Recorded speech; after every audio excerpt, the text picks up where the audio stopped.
What's up, everybody? This is your boy Uber Hikari, aka the Nerd Nigga, here to bring you another video with no frills, just the analysis. And today I'm here to bring you day 9 of the 12 days of anime, and the moment I'm going to be choosing today is from Hellsing Ultimate.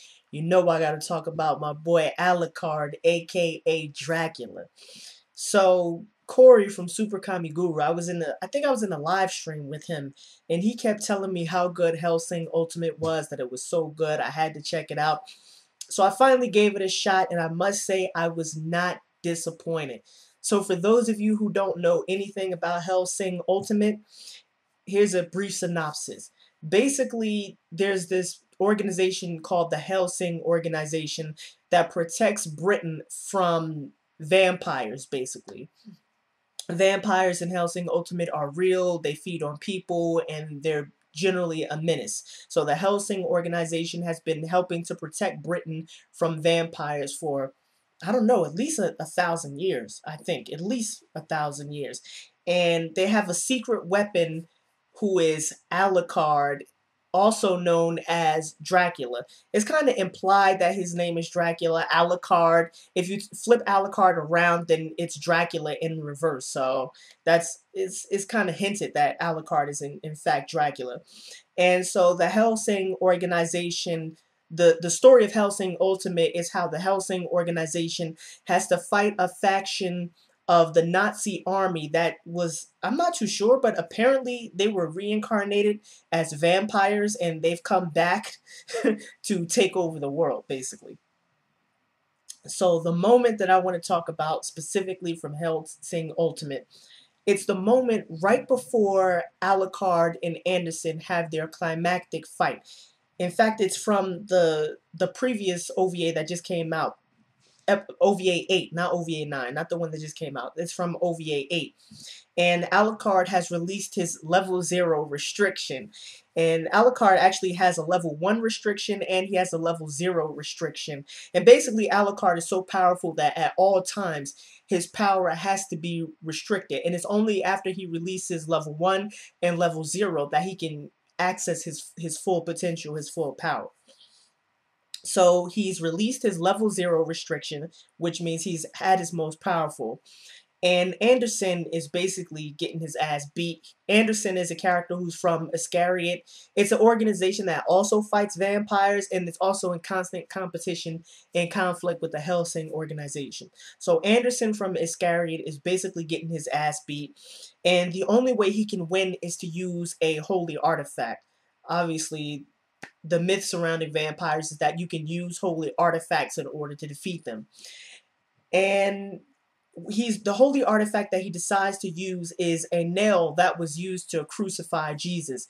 And he's going to use that nail not against Alucard, but on himself. And he's going to use it on himself. He's going to stab himself in the heart to transform himself into a being powerful enough to take on Alucard. And as Anderson puts it, he wants to turn himself into a bayonet for God.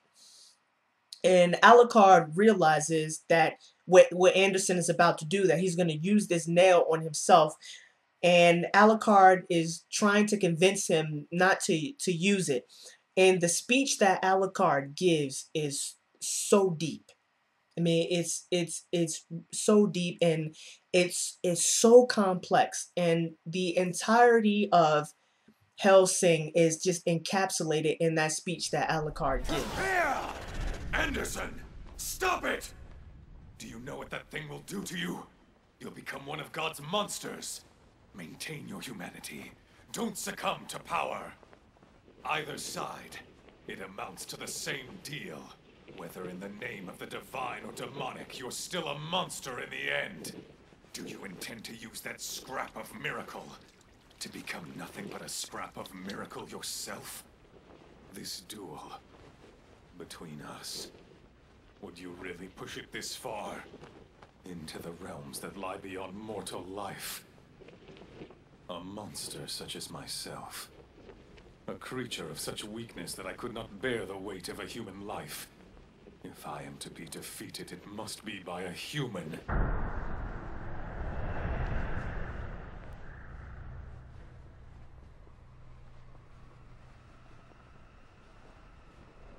Don't do it, human. Don't become a monster. A monster like me. And Alucard basically tells Anderson this: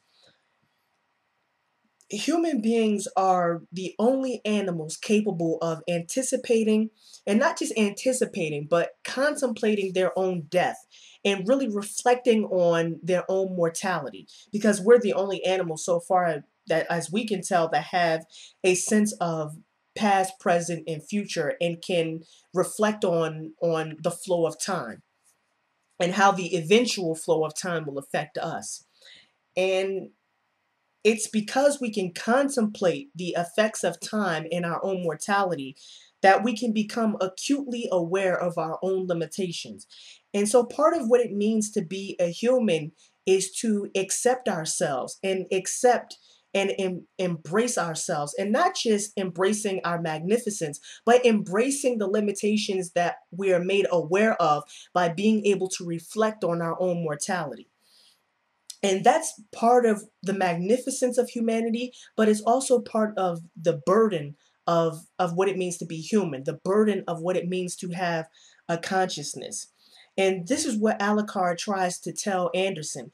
He tells him that you can't shirk your burden. You can't get rid of that burden of facing your own mortality as a human, because if you do so, then in a sense, you're rejecting your own humanity, and as a result, you transform yourself into a monster.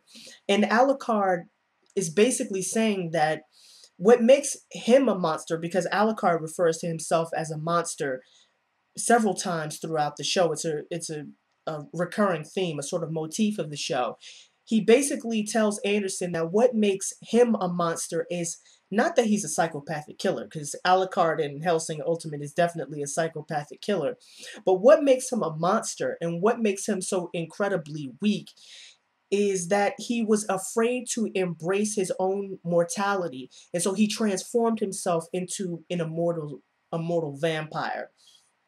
And basically, he tried to shirk his burden as a human by making himself something other than a human being, so he wouldn't have to face his own mortality. And that was just an incredibly powerful statement and an incredibly powerful insight into Alucard's characterization. And that's why I chose this moment from Hellsing Ultimate, an incredibly deep and insightful moment. So not next week, I was going to say next week, but tomorrow I'm going to be talking about 20th Century Boys and my boy Kenji from 20th Century Boys. So this was your boy Uber Hikari, aka the Nerd Nigga. Just brought you another video with no frills, just the analysis. Peace and have a blessed day.